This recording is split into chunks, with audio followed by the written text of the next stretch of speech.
All right, hey Russ. What? So those last two were kind of gimmies. This one should be more fun. Okay. We've got a question from the Patreon. Someone wants to know, what is the role of the pelvis while lunging? Oh, fuck my life. Okay, for starters, thanks Patreon. We love you. You're the reason that we've been able to put in all this work while entrepreneuring badly. It's a K-shaped economy. We're all going broke. We all know that. Without having to do ads ever, and without monetizing anything we've ever put on YouTube except one random test I did just because somebody insisted I do it. So, to talk about the role of the pelvis in lunging, what we really need to talk about is the role of the pelvis while demi-lunging. Some of you will know it's a half lunge, basically the same thing. I'm in stance, and this is going to be terrible because I'm going to have to ask you to look right here at my midsection, and this is like a year after my thyroid went nuts and I blew up 25 pounds, so I'm really self-conscious about that, but oh well. I'll just have to say no to some donuts. If I straighten my back leg, what happens to my body? I'm getting shifted, right? As I straighten my back leg, I am creating a structure which pushes here in the acetabulum to go this way. So on the one hand, you can say that the role of the pelvis here is to be a pusher plate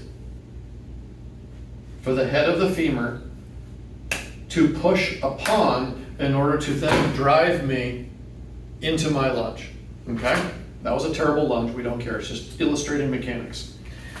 If I then lunge, recover, lunge, recover, what's my pelvis actually doing? Well, here, how do I recover? There's a couple different ways. Some people push out of the front leg, some people bend and pull back on the back leg, which is the version I prefer. Your style will determine which makes more sense, or your coach will.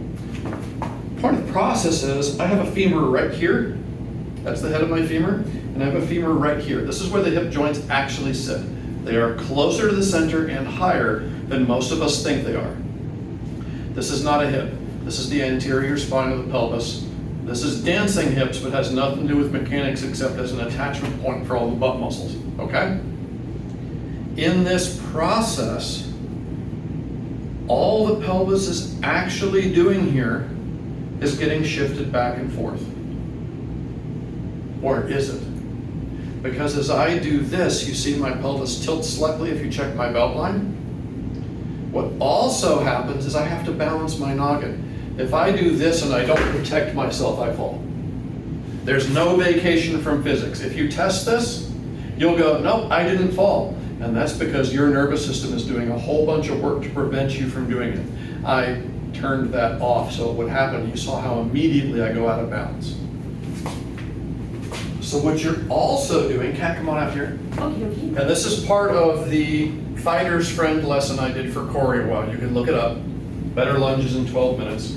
Come into stance, left leg lead facing this way. Good, okay, so Kat's got a nice deep stance here, way deeper than mine was. I'm just gonna have outside of my hands riding here, okay? All right, now, begin a demi-lunge. Come back. Now, I'm going to prevent her spine from changing shape during the demi-lunge, okay? You ready? Go. What's that feel like?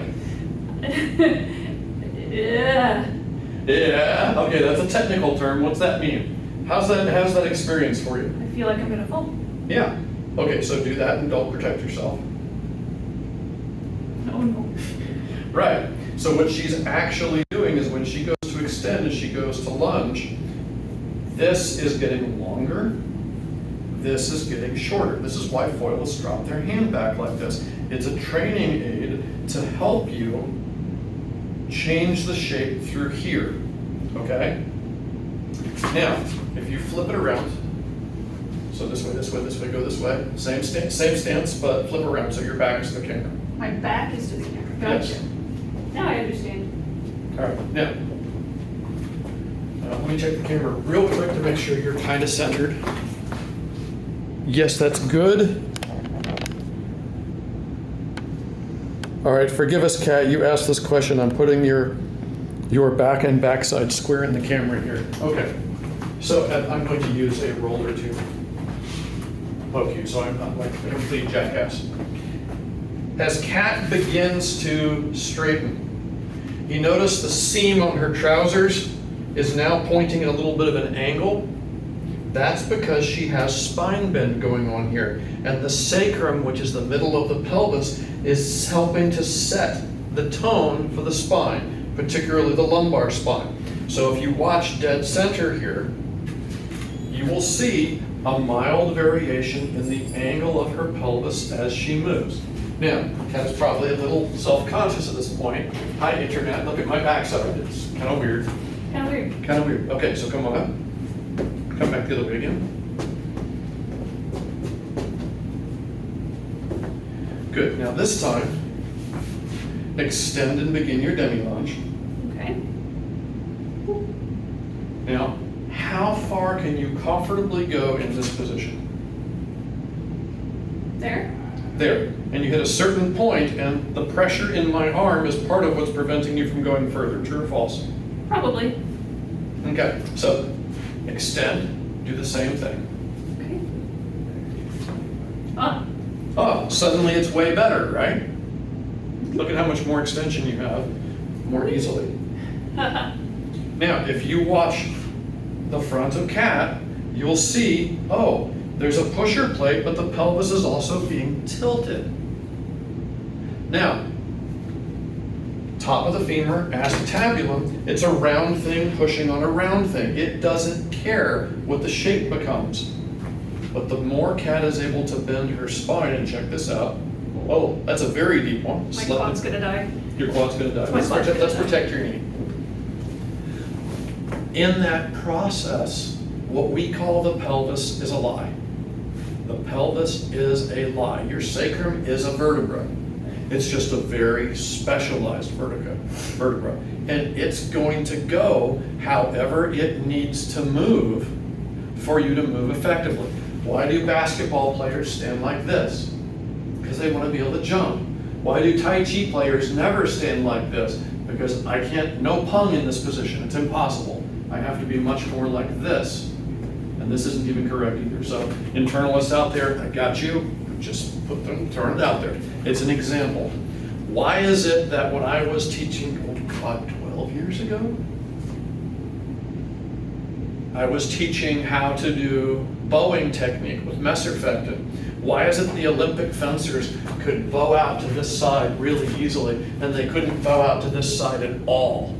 And I literally had two guys in my workshop who to one side looked like they'd been doing it their entire lives and literally could not do the technique on their other side because they had conditioned themselves to be really good at doing this and they were really ass at doing this because Olympic fencers don't train both hands and therefore don't train power generation to both sides of the spine. So it's actually not about the pelvis when you lunge. The pelvis is a pusher plate.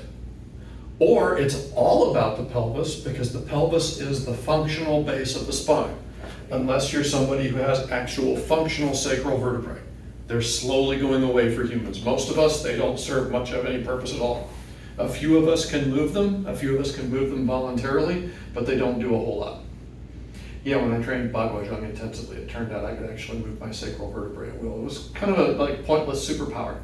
Wow, you can wag your vestigial tail. Yeah, a little bit, but only this way. I couldn't, that way, I don't think that would be good for us. We don't need them because we have arms. Right. Yeah. We have two tails and our tails have thumbs attached. All the other animals are super jealous. All right, so at the end of the day as a fencer, if you're in clean form, worrying about the pelvis is overthinking it.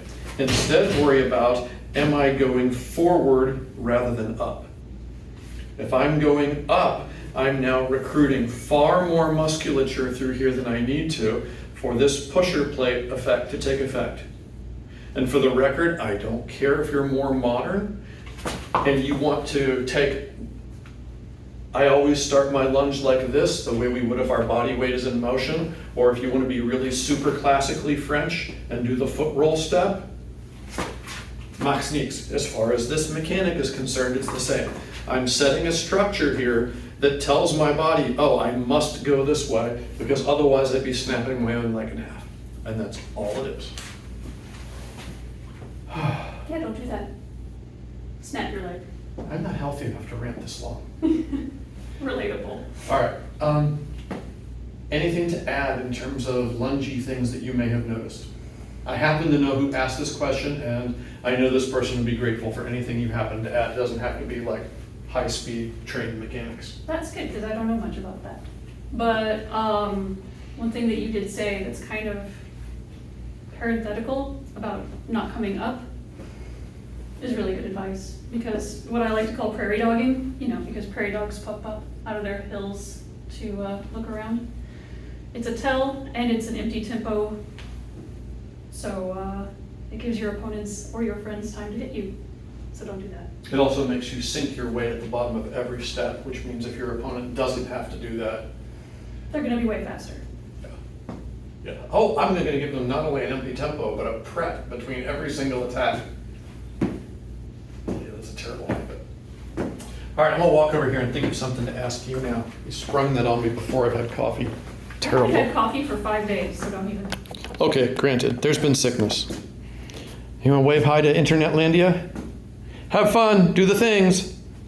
We've got more videos and content coming, so if you liked what you saw and it was useful for you, please stab the like button, /subscribe, and punch the little bell icon so that you're notified immediately when new content comes available. Thanks, and go do the thing.